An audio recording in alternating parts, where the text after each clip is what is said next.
Hello friends, welcome back to my channel. Today I am here with question from June 2017 NET. And firstly I would like to tell you something. मैंने previous videos में ये Jordan canonical form, linear transformation, nilpotent diagonalisable matrix सारा discuss कर दिया है. Already मैंने सब कुछ बता दिया है. एंड अगर आपको वो समझ में नहीं आ रहा है, विजिबिलिटी में प्रॉब्लम आ रही है, तो you can comment me in the comment section.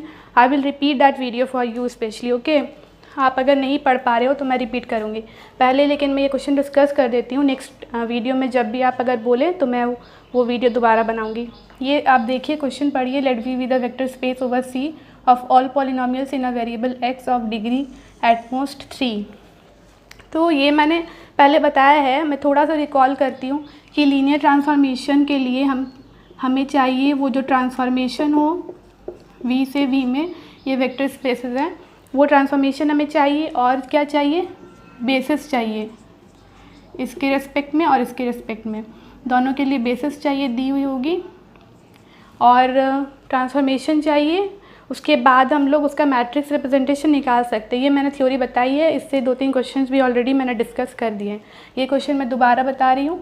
और ये क्वेश्चन मैंने नहीं डिस्कस किया था, 2017 का है, लेकिन इम्पॉर्टेंट है क्योंकि मुझे लग रहा है सारे एक ही क्वेश्चन में diagonalisable, nilpotent, Jordan canonical, rank सबकी बातें हैं, तो मल्टीपल चॉइस है ये. आप अब देखिए कि हम इस क्वेश्चन के लिए कैसे प्रोसीड करते हैं. अगर बेसिस पहले हमें निकालना है तो polynomials in a variable X of degree at most 3 दिया हुआ है. तो पहले वो चीज़ें हम एक्सट्रैक्ट करेंगे जो हमें चाहिए. First construct the basis. तो एट मोस्ट का मतलब क्या होता है कि 3 से ज़्यादा नहीं. एटलीस्ट 3 मतलब 3 से ज़्यादा होता है. एट मोस्ट और एटलीस्ट का डिफरेंस पता होगा आपको. और एक क्या दिया है, जो लीनियर ऑपरेटर डिफाइन कर रहे हैं वो differentiation with respect to X है. ठीक है. अब देखिए कि ट्रांसफॉर्मेशन हमें पता है कि हम ऐसे लिखते हैं, कुछ भी होता है तो यहाँ कुछ भी गिवन होता है, लाइक px² है या कुछ भी है, ऐसा ही क्वेश्चन में गिवन रहता है. पर इस केस में हमें क्या गिवन है कि ऑपरेटर कैसे गिवन है, differentiation with respect to X. It means कि p' differentiation with respect to X, यही हमने ट्रांसफॉर्मेशन बना लिया. लीनियर ऑपरेटर गिवन था और ये हमारी बेसिस है, दोनों की बेसिस सेम होगी, तो β' भी बीटा के बराबर ही होगा. अब मैंने बताया है कि हम कैसे निकालते हैं. पहले हम क्या करेंगे, 1 को लेंगे, तो p'1 और कांस्टेंट की डिफरेंशिएशन 0 हो गई. अब हम क्या करते थे कि इसके लीनियर कॉम्बिनेशन में हम इसे लिखते थे, लाइक कांस्टेंट का कोफिशिएंट 0 है, x का कोफिशिएंट भी 0 है, x² का भी 0 है, x³ का भी 0 है. और फिर हम दोबारा ऐसे ही करते करते सबके लिए निकालेंगे, p' करेंगे तो x की डिफरेंशिएशन 1 हो गई.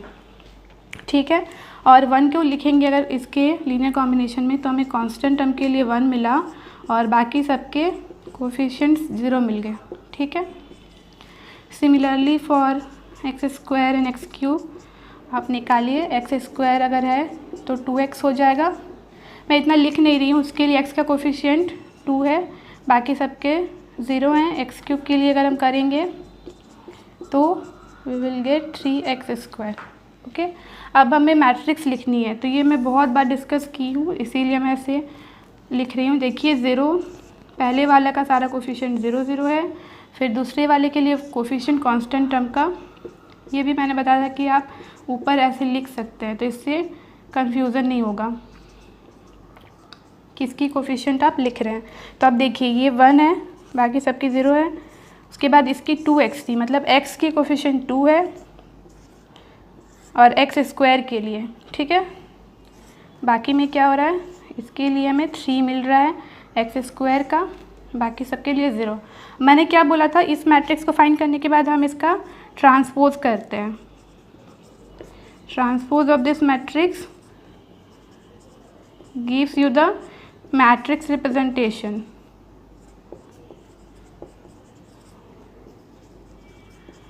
Matrix representation of linear transformation, जो कि हमें निकालना है. ठीक है फ्रेंड्स, तो अब यहाँ तक ये हो गया.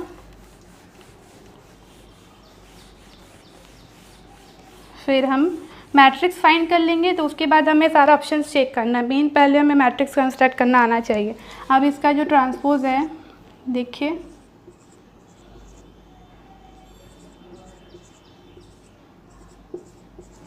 कुछ नहीं किया मैंने, उसका ट्रांसपोज लिख दिया। ये जो फाइनल मैट्रिक्स आ गई, ए नाम दिया है, let A be the matrix of D with respect to some basis for V. ये मैट्रिक्स ए है हमारी। अब ये निकल गई फ्रेंड्स। अब इसी से हमें सारा ऑप्शन चेक करना है। अब आप देखिए पहला ऑप्शन क्या बोल रहा है, A is nilpotent matrix. Nilpotent matrix की definition, first you need to know the definition of nilpotent matrix. Nilpotent matrix क्या होती है, if A to the power k equal to 0, k belongs to natural number, then this smallest k is called here index, and if we get like this a to the power k equal to 0 for any matrix, then we call this matrix as a nilpotent matrix। और एक second, अब इसकी properties पे आ जाइए। Nilpotent matrix के सारे eigen values 0 होते हैं, ये भी मैंने बताया है। All eigen values are 0। Friends देखिए प्रॉपर्टीज़ याद रखना आपके लिए कब इजी होगा, जब ज़्यादा से ज़्यादा आप उस पर क्वेश्चंस बनाएंगे, ठीक है। और ये सब मैट्रिसेस, नोन मैट्रिसेस बहुत सिंपल है और बहुत ज़्यादा इसे अप्लाई करना होता है। जैसे नीलपोटेंट है और भी सिमेट्रिक मैट्रिसेस हैं, ये सब आपको पता होना चाहिए कि इसकी प्रॉपर्टीज़ क्या होते हैं। अब देखिए कि ये ए मैट्रिक्स है, इसके लिए पहले हम क्या करेंगे, ए स्क्वायर निकालेंगे, ए क्यूब निकालेंगे, जब तक कि हमें 0 नहीं मिल जाता है। इस मैट्रिक्स के लिए मैं आपको डायरेक्टली बोल रही हूँ ए टू द पावर 4 0 है, आप फाइंड कर लेना। अब देखिए A to the power 4 equal to 0। अब यहाँ पे मैं और एक चीज़ बोलूँगी। पहला तो हमें ये मिल गया, इसका क्या मतलब है, और एक चीज़ आप यहाँ से नोटिस कीजिए, ये डायगोनल में सारे आइगन वैल्यूज़ है, क्योंकि ये डायगोनल मैट्रिक्स है अपर डायगोनल। तो आप देखिए सारा आइगन वैल्यूज 0 है, तो ये कंडीशन भी मिल गई आपको नीलपोटेंट के लिए। इसका मतलब कि ए नीलपोटेंट मैट्रिक्स है, ठीक है। अब सेकंड क्या है, A is a diagonalisable matrix. मैंने डायगोनलाइजेशन जब बताया था उस समय एक बहुत इंपॉर्टेंट प्रॉपर्टी बताई थी आपको कि matrix nilpotent matrix is diagonalizable if and only if it is a null matrix, ठीक है। तो उससे मुझे क्या पता चल रहा है कि ये नल मैट्रिक्स तो नहीं है। नल मैट्रिक्स मतलब क्या होता है, ज़ीरो मैट्रिक्स होता है, ठीक है। मतलब सब में 0 0 होगा तो इस टाइप के मैट्रिक्स को नल मैट्रिक्स बोलते हैं। इसमें आप देखिए 1 2 3 है, तो ये नल मैट्रिक्स नहीं है। इसका मतलब नॉट अ नल मैट्रिक्स। तो इससे आप क्या कंक्लूड करेंगे, उस थ्योरम से हमें साफ पता चल गया ए इज़ नॉट डायगोनलाइजेबल। कैसे रिलेट है थिंग्स, ये आप देखिए, नीलपोटेंट मैट्रिक्स और डायगोनलाइजेबल से रिलेशन देखिए। ये थ्योरम डायरेक्ट यहाँ से आता है, आपको दोबारा जाके इसको डायगोनलाइज करके देखने की कोई ज़रूरत नहीं है। तो सेकेंड ऑप्शन गलत। Now see the rank of A two. ये तो बहुत ईजी है। ए का रैंक हमें यहाँ से क्लियरली नज़र आ रहा है कि नंबर ऑफ नॉन ज़ीरो रोज देखिए, नॉन ज़ीरो कॉलम्स देखिए, 3 है, तो हमें पता चल गया इसका रैंक 3 है, तो 2 तो होगा ही नहीं। अब last important option, the Jordan canonical form of A. तो जॉर्डन कैनोनिकल भी मैंने बता दिया है। उसमें मैंने क्या बताया था कि आपको अगर कैरेक्टरिस्टिक पॉलिनोमियल और मिनिमल पॉलिनोमियल पता होता है तो आप यूनिकली डिटरमिन कर सकते हो।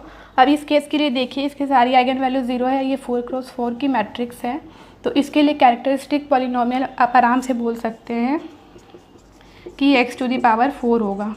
बोल सकते हैं ना, कैरेक्टरिस्टिक पॉलिनोमियल उस मैट्रिक्स को एनिलेट करता है। और मिनिमल पॉलिनोमियल के बारे में भी मैंने आपको बताया है, ये भी बहुत इंपॉर्टेंट है कि मिनिमल पॉलिनोमियल आपको पता हो। मैं एक बार डिफिनेशन आपको बोल रही हूँ।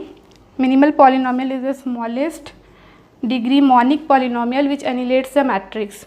अब आप देखिए स्मॉलेस्ट डिग्री मोनिक पॉलिनोमियल, ये क्या था, A to the power 4 equal to 0। Smallest degree monic polynomial नहीं हो गया एक्स टू द पावर 4 यहाँ से, क्योंकि इससे कम तो हमें किसी में मैट्रिक्स 0 मिला ही नहीं था। तो यही सबसे छोटा डिग्री पॉलिनोमियल है जो कि इस मैट्रिक्स को एनिलेट कर रहा है, मीन सेटिस्फाई कर रहा है। तो एक्स टू द पावर 4 ही तो इसका मिनिमल पॉलिनोमियल हो गया। अब इस केस के लिए आप देखिए X to the power 4 characteristic polynomial भी है और एक्स टू द पावर 4 इसका मिनिमल पॉलिनोमियल भी है। इसका क्या मतलब है कि आप यूनिकली जॉर्डन कैनोनिकल फॉर्म निकाल सकते हैं। और जॉर्डन कैनोनिकल फॉर्म के लिए मैंने क्या बोला था कि जो मिनिमल पॉलिनोमियल होता है उसकी जो पॉलिनोमियल होती है उसकी डिग्री, तो उसके कॉरेस्पॉन्डिंग उसका एक ब्लॉक होता ही है Jordan canonical.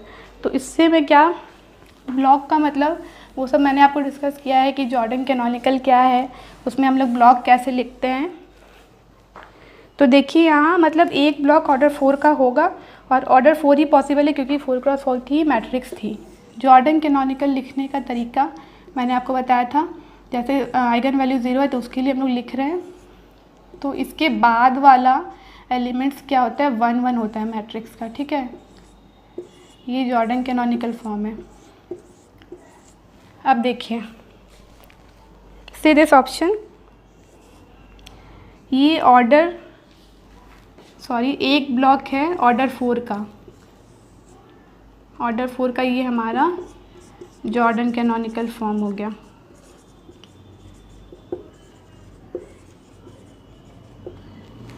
So fourth option is also correct. For this 75, 1 and 4 are the correct options. 2 and 3 are wrong.